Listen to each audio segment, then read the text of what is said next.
So, we all know Community as the award-winning show and also one of my favorite shows. You knew that, right?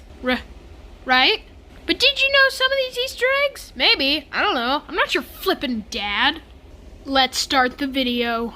In the episode Cooperative Calligraphy, Annie's freaking out because someone stole his pen. It's then revealed at the episode that Annie's boobs took it. That's the name of the monkey, I'm not weird. But did you know that you can actually see them stealing it at the beginning of the episode? Wait. Ah! See it? You see it? The pen's there? You see a hand grabbing it? I can't. It's there! He's there! At the end of the episode, you then see Annie's boobs taking all of the memorabilia from former episodes, such as Pierce's earpiece that they made fun of him for looking like Inspector Gadget, the Jeff Britta balloons whenever Abed tried to get them to marry each other, Britta's tiny Senior Chang hat that she accidentally killed a frog with. No, I won't elaborate on that. One of the Dean's Weird Dalmatian collectibles, a Troy and Abed in the morning cup, and all of Annie's pens. We also see Annie's boobs weird hoarding vent thing in the next episode, Paradigms of Human Memory. Man, I'm great at these transitions. I wouldn't say that some of these count as Easter eggs, but just really interesting things I noticed. They used the same couple of flashbacks in variant different ways. You see Abed with his dumb flippin' cape thing? There it is again! Never takes too long. We also see the Western one repeated. We see the Dean wearing his Caesar salad bar shirt while the gang argues about the Caesar salad.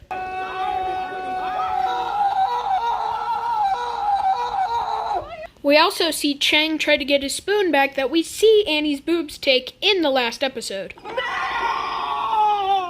In the episode Aerodynamics of Gender, we see Abed scanning things and see memos in his brain that say, get Rudolph for Christmas, confirm Mom for Christmas, and make blanket fort. The blanket fort thing we see later in Conspiracy Theories and of Interior Design, or whatever the flip it's called, I'm too lazy to check. And we see both of these plans get shattered in the episode Abed's Uncontrollable Christmas. Whew, that's a mouthful. In the second episode, Spanish 101, we hear Abed say, No. $50. No, I don't want your money. I want your shirt. What? I've had my on it since registration day. and we see on the fake Twitter post for Abed Nadir, at Greendale for registration, just walked past a guy wearing the coolest shirt I've ever seen in my life, which was posted 21 days before the episode aired. We see the gang put in a bunch of jails with a bunch of criminals. A bunch of jails? What the flip? Am I dying of a speech impediment? We see the gang put in jail with a bunch of other mistaken criminals. One of them, named Sleep Apnea, is clearly a representation of Dan Harmon.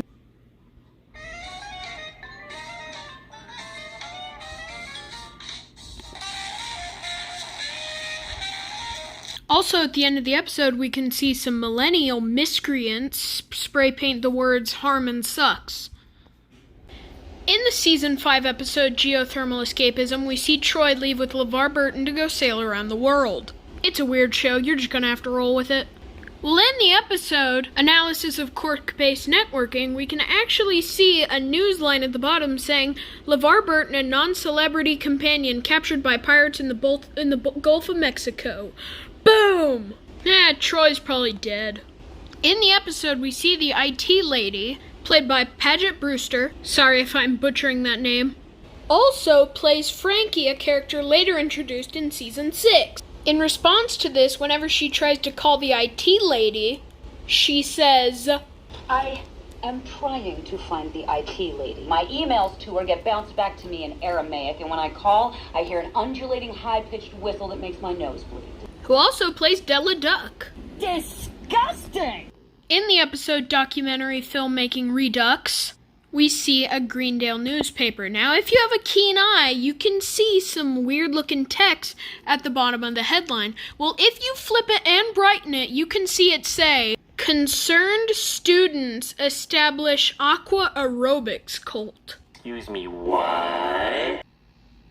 In the episode Remedial Chaos Theory, at the beginning, we see Britta and Annie say, Didn't they say 304? No, 303. I wrote it down twice. This is a reference to that the episode was supposed to be Season 3, Episode 3, but NBC changed it to Season 3, Episode 4. Wow, they went through all that trouble of writing a gag that really is mundane.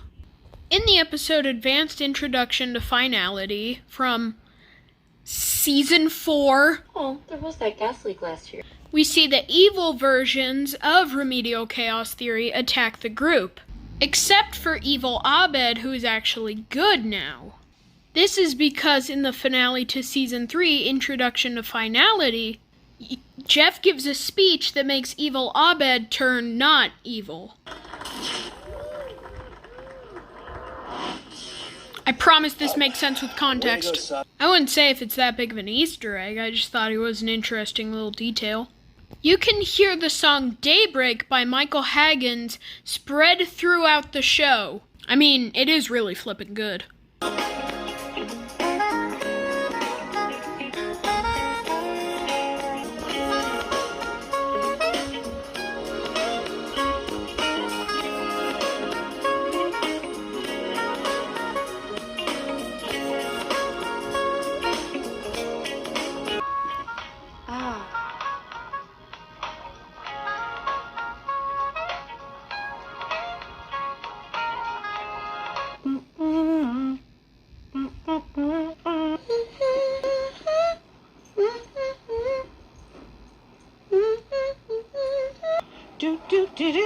Hey!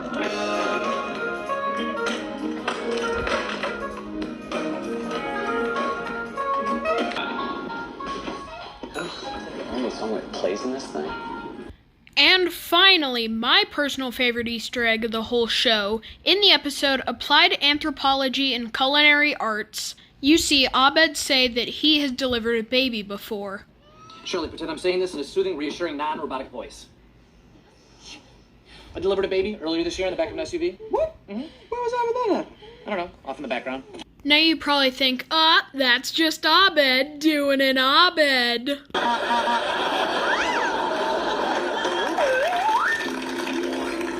But you actually see him deliver the baby. No he doesn't. Yes you do! In the Season 2 episode of Psychology of Letting Go, if you look really closely in the background, Abed talking to a pregnant woman. We then see someone in the background get mad at Abed with the pregnant woman. And then finally we see Abed in the background delivering the baby. Boom, Community, the only show that has entire plots go on in the background. Well, that's all for this time of the Fact Boys. Make sure to eat your vegetables and don't die. Whoa, whoa!